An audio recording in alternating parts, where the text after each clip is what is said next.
எவ்வளவு பெரிய சைக்கோ ஜோம்பிகள் கூட்டம் பாருங்க. இதை பார்த்து ஏன் ஜோம்பிகள் தற்குறிகள் மத்தவங்க சொல்றான். ஆனா இப்படி எந்த கட்சியும் பேச மாட்டானே. ஏடிஎம்கே, திமுக, பாமக, பாஜக, காங்கிரஸ் எவனாவது நாங்க ஜெயிப்போம், எங்கள் வெற்றியை இவர்கள் பறித்து விட்டார்கள், பணத்தை கொண்டு அடித்து விட்டார்கள், இப்படித்தான் பேட்டி கொடுப்பான்.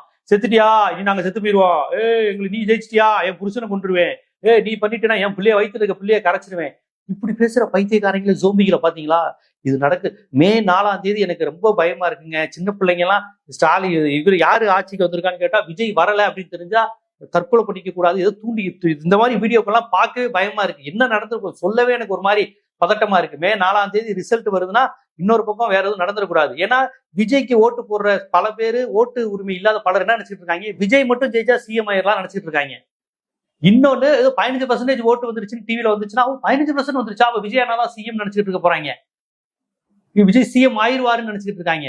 ஒருத்தன் கொடுக்குறான் 5 தொகுதியில ஜெயிச்சு நாங்க சிஎம் ஆயிடுவோங்கிறான். அப்ப எத்தனை தொகுதி என்ன, பெரும்பான்மை நம்பர்னா என்ன, 117னா என்ன, 118னா என்ன, 234னா என்ன, டெபாசிட்னா என்ன, எத்தனை வாங்கின வாக்குல இருந்து 6ல் 1 விழுக்காடா, 4ல் 1 விழுக்காடா, எந்த அடிப்படை அறிவும் உணர்வும் புரிதலும் இல்லாத ஒரு பெரிய கூட்டம் வந்து விஜய்க்கு ஓட்டு போட்டிருக்கு. ஓட்டு போட முடியாம 13, 14 வயசுல இருக்கு.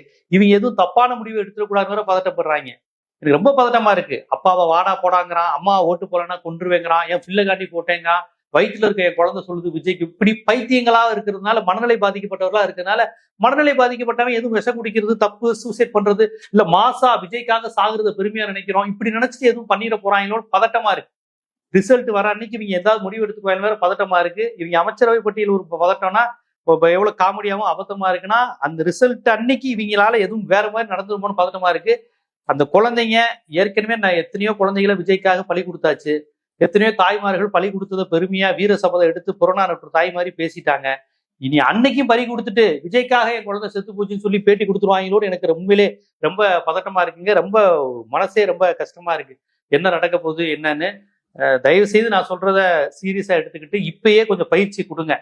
தேர்தல் தோல்வி வெற்றினா என்ன, எலெக்ஷனா என்னன்னு கொஞ்சம் விஜய், உங்க வீட்டுல அணில் விஜய் ரசிகர்கள் எவரா விஜய்க்கு ஓட்டு போட்டவே இருந்தா, ஏமா என்ன வேணா நடக்கட்டுமா, உங்க தலைவர் விஜயே ஜெயிக்கட்டும், ஒருவேளை ஜெயிக்காம போனாலும் ஒண்ணும் இல்ல, எந்த முடிவும் எடுத்துக்காதீங்கன்னு அந்த பிள்ளைகளுக்கு, அந்த குழந்தைகளுக்கு, அந்த பசங்களுக்கு உட்கார்ந்து சொல்லுங்க. வேற வழி இல்லை. இந்த பிள்ளைகளை நம்ம அரசியல் படுத்தாம விட்டுட்டோம். கடைசியில அதுக்கு இப்படி ஒரு கூட்டமா, ஜோம்பி கூட்டமா வந்திருக்கு. இந்த ஜோம்பிகள் தண்ணியும் கடிச்சிட்டு செத்து போயிடும், அம்மா அப்பாவையும் கூட இருக்கவங்களையும் கடிச்சு கொலை பண்ணக்கூடிய ரொம்ப ஆபத்தான சூழல் வளர்ந்துகிட்டு இருக்கு.